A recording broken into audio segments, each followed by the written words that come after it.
गेजेरजों सानै फासि होनो गोनां बिथांमोना मैया सानै एनडिएफबि जेलनिफ्राय उदां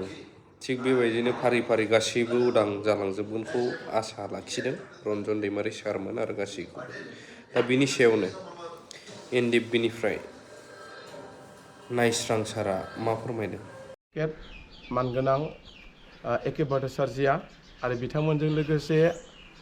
खनखन कलिता आरो लोगोसे रुपजि सारमोननि दैदेननायावहाय मैया चिफ जास्टिसनि बिसारनि गेजेरजों सानै फासि होनो गोनां बिथांमोना मैया जेलनिफ्राय गनायनि मोनसे फाइनाल डिसिसन जाबाय। लोगोसे बिथांमोना खेबसेनो केसआबो डिसमिस जाबाय, जेरै अजय बसुमतारी आरो मा होनो बेरेमा बिष्णु बिथांमोना मैया उदां जाबाय। दा बिथांमोना समबारावहाय फाइनाल जागोन, समबाराव गबोजोबगोन आरो बेजों लोगोसे सानै जाबर जिबन जोबथा जेल गुवाहाटीनि सेन्ट्रेल जेलावहाय थानाय बिथां मा होनो बिथां सन्जु बरदलै आरो निथुल दैमारि बिथांमोनहा जोबथा जाबर जिबन जेलमोन, नाथाय बिथांमोनखौबो मैयानि बे कर्टआवहाय मैयानि बेन्चआवहाय जोबथा बिथांमोनखौबो बेलनि थाखाय हगारबाय। दा बिथांमोनहाबो खेबसेनो डिसमिस केसा जोब्बाय। बेनि थाखायनो आङो बारग' एक्स एनडिएफबि जानानै बा इउनिटि फराम एक्स एनडिएफबिनि लोगो आफादगिरि जानानै आङो गुवाहाटी हाइकर्टनि चिफ जास्टिस सारनिसिम कंग्रेसुलेसन जासिदों, धन्यबाद जासिहरदों बेखौ मावफुंनो हानायनि थाखाय। आरो लोगोसे बेखौ नाराथार नाजानाय एके भट्टाचार्य आरो खनखन कलिता आरो रुपजि सारमोननिसिमबो जोंनि मावनो होनायनि सायाव खामानि मावनो होनो हानायनि थाखाय बिथांमोननि नाजानाया साक्सेस जानायनि थाखाय आं सारमोननिसिमबो धन्यबाद हरबाय। जों सिगाङावनो एसे खबर मोन्दोंमोन 2024नि जोबथा मासखिनियाव जोङो मोनसे खबर मोन्दोंमोन जे अजय बसुमतारी आरो बिष्णु बिथांमोनहा जे फासि जाला बेखौ जों सिगाङावनो खोनाखादोंमोन। बे मेसेजखौ जोङो गुवाहाटी हाइकर्टनि एनएनबि चौधुरी सारानो जोंनो मेसेज होखादोंमोन, नाथाय बे रिपर्टखौ जोङो पाब्लिकनि जों शेयार खालामाखैमोन। नाथाय मैयानि जिखिनि रिजाल्ट आरो सारनि एनएनबि चौधुरी सारनि बुंनाय बियो गमामायैनो क्लियार जाबाय। बेनिखायनो खोब इसोरनाव आरज गाबदों बिथांमोनखौ बख'ना होनो थाखाय। आरो बेजों लोगोसे दिनैनि बे चेनेलनि गेजेरजों आं खावलायबावनो लुबैदों बा बे मिडियानि गेजेरजों खावलायबावनो लुबैदों, जोंनि फाउन्डार रन्जन दैमारि सारा थांनाय 28 तारिख जानुवारि 2022आव जे हियारिं डेट दंमोन सुप्रिम कर्टआवहाय, नाथाय सारनि सुप्रिम कर्टनि जिहेतु डेट बियो डेटआवहाय बिथांनि हियारिंआ जानो हायाखसै। जानो हायै खारनानो जाहैबाय मा, बिथांनि सिरियाल नाम्बारा जोबोद गोजानाव दंमोन। बे सिरियाल नाम्बारानो जाबाय 119 सिरियाल नाम्बाराव थानायखाय दिनै रन्जन दैमारि सारनि हियारिंआ एसे सम लासिगोन। बेनिखायनो दिनै बिथांखौ एसे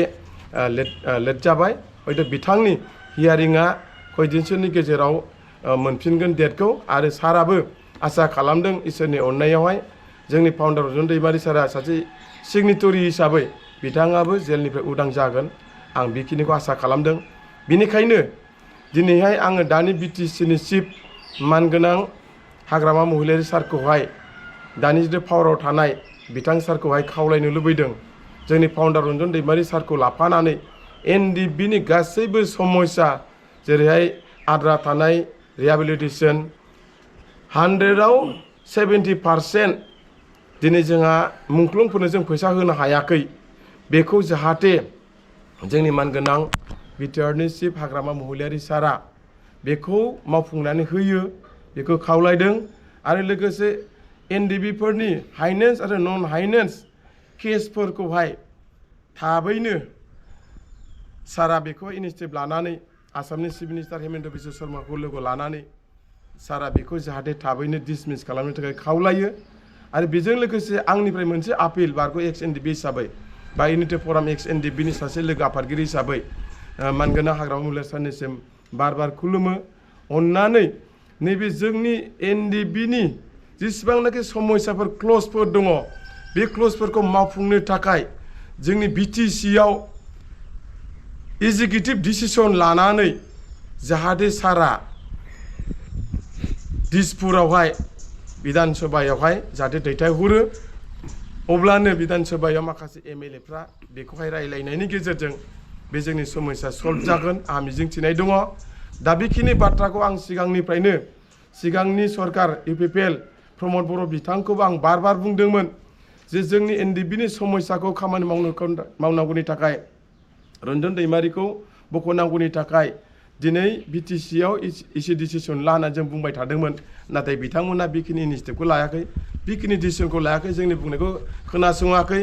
आरो बेजों लोगोसे दुलाराय बर' फरायसा आफादनि आफादगिरि दिपेन बर'खौबो आं खावलायदोंमोन जिहेतु NDBनि समस्याखौ लानानै जाहाथे प्रमद बर'खौ नोंथाङाबो प्रेसार हो जाहाथे इसे डिसिसन लानांगौ BTCआवहाय एसेम्ब्लियावहाय बेखिनिखौ आं प्रेसार होदोंमोन बुंदोंमोन नाथाय बिथांमोना जोंनि बुंनायखौ ओरैनो खोनासंगारनानै थादों बिथांमोना बेवहाय साक्सेस खालामाखिसै एबारनि जिहेतु सरकार हाग्रामा महिलारि सारखौ जोंहा 100% फोथायनाय दङ जे जायगायाव दाख्लैसो हाग्रामा महिलारि सारा जोंनि BTR एकर्ड 27 जानुवारियावहाय सेक्रेटारियेटनि मोनसे अडिट'रियामावहाय मोनसे अफिसियेलि BTR एकर्डखौ दिनै 6थि बड' पिस एकर्ड एग्रिमेन्टखौ दिनै बिथाङा गाव मोनसे हाबाफारि लादों बे हाबाफारियाव बिथाङा ओरैबायदि जोंनो मोनसे खोथा होदों जे रन्जन दैमारिनिफ्राय लानानै NDBनि समस्याखौ थख' थख' खामानि मावलांनो थाखाय दिनै बिथाङा जोंनो एसुरेन्स होदों बेजों लोगोसे आङो जिदिनखालि BTR एकर्ड जादों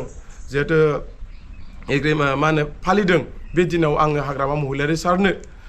आंनि पार्सनेल नङा जे बारग' एक्स NDB हिसाबै बायनिटे फरामनिफ्राय जानानै आङो मानगोनां रन्जन दैमारिनिफ्राय लानानै गासैबो NDBनि समस्याखौहाय मा खामानि मावफुंनांगौनि थाखाय एसे मोनथिहोनो नायहोनो होननानै आं दिनै हाग्रामा महिलारि सारनो गांसे मेम'रेन्डाम होनाय जादों बे मेम'रेन्डामनि गेजेरजों साराबो दिनै गावनि बिबुंथिनि गेजेरजों जिखिनि बाथ्रा बुंदों आं मोजां मोनदों दा बेनिखायनो जोंनि गासैबो NDBनि समस्याया हाग्रामा महिलारिनि सायाव थाबाय आरो गासैबो बिथिं बेखौ नेनानै जों फोथायनाय थादों गासैबो साक्सेस जागोन आरो बेजों लोगोसे मोनसे खोथाखौ आं एसे बुंबावनो लुबैदों जोंनि सानै NDBफ्रा जिहेथु गगोन गाबोन समफोरनि गेजेराव माखासेयाथ' मैयानो गलांबाय सन्जय बरद'लैया आरो जोंहा सानै बिथांमोना जाहैबाय माखासे जिल्लायाव डिस्ट्रिक्टआव माखासे केस थानायखाय बिथांमोना हयथ' साननैसो थाथ'बावनांगोन बाखि सानैया गबोसिगोन दा बेनिखायनो जोंहा जोबोद गोजोननाय थादों गुवाहाटी हाइकर्टनि चिफ जास्टिससिम जोङो रोजा रोजा धन्यबाद हरदों दा गेजेराव नुनो मोन्दोंमोन जे नोंथांमोननि NDBनि मुभमेन्टफोरनि जिथु वार्ड समिति लानानै एसे बिदान्थि जानाय बायदि नुदोंमोन दा बे मा फरियाव दङ बानायनाय जोंनि NDBनि जिहेतु सिमेट्रिनि बाथ्रा जायखौ नोंथाङा सोंदों बे NDBनि सिमेट्रियानो जाहैबाय जोंनि माखासे BTR एकर्डनि माखासे मा होनो उपुरा चेप्टाराव लिरनाय दंखायो जे बाक्सा जिल्लानि सालबारिनि सिङावहाय बे NDBनि सिमेट्रिखौ मावफुंगोन बा बड'लेण्डनि माखासे मुंख्लंफोरनि सायाव माखासे मिउजियाम बा सिमेट्रिखौ मावफुंगोन होननानै लिरनाय दंखायो थिग बेबायदिनो दिनै बाक्सा जिल्लानि सिङाव थानाय सालबारि साम' हाथायावहाय जोंनो आगोलनि सरकार UPPL सरकार प्रमद बर' बिथांनि दैदेननायावहाय जों मोनथिनाय मथेब्ला बा जों रायलायनानै फोरमायनाय बादिब्ला बे जायगायाव बे साम' हाथायावहाय 3 बिघा हाखौहाय बिथांमोना जोंनो सिमेट्रि खालामनो थाखाय बाहाय मोनसे एलटमेन्ट खालामबाय जों बेखौ मोनथिगौ आरो लोगोसे टेन्डारबो जाबाय कन्स्ट्राक्सनबो सोलिबाय वालबो जाबाय माखासे आर्ट बिल्डिं खामानि मावबाय बेखौ जों मोनथिगौ नाथाय नै दाख्लैसो जोंहा माखासे नों सोंनाय बादिनो रायजो राजानि माखासे अफिस आरो बैयै थानाय जिहेतु MCLA BPFनि बिथाङा एसे बेवहाय माखासे रायजो राजाफोरनि हयथ' खोथा लानानै बुंदों जानो हागौ जाहाथे बेफोरखौहाय जोङो नेगेटिभ पजिटिभ सानालासिनो जाहाथे जोंनि NDBनि 32 बोसोर दावहा नांनायनि जाहाथे जारिमिन बे जारिमिनखौ दोनलांनांगौनि थाखाय बेवहाय खुनु प्रकारै मालाबाबो राजनितिक बा पलिटिक्स खालामा जाहाथे जोंनि नांनायखौबो रेसपन्ड होयो बेखिनिखौ जाहाथे हाग्रामा महिलारि सारा बे सिगांनि जालांनाय सिमेट्रिनि सायाव अफस होलांनाय बे अफस होलांनाय सिमेट्रि मावफुंनांगौनि थाखाय सारा बेखौ रायलायनायनि गेजेरजों समाधान खालामना होगोन आरो बेयावनो जागोन होननानै जों फोथायनाय दं बेनिखायनो बे सिमेट्रिया दा बर्तमान सालबारिनि साम' हाथायाव अलरेडि बे बुस्थुआ एसे खामानि मावजानानै दङ दा बेखिनिखौ आङो मोनथिगौ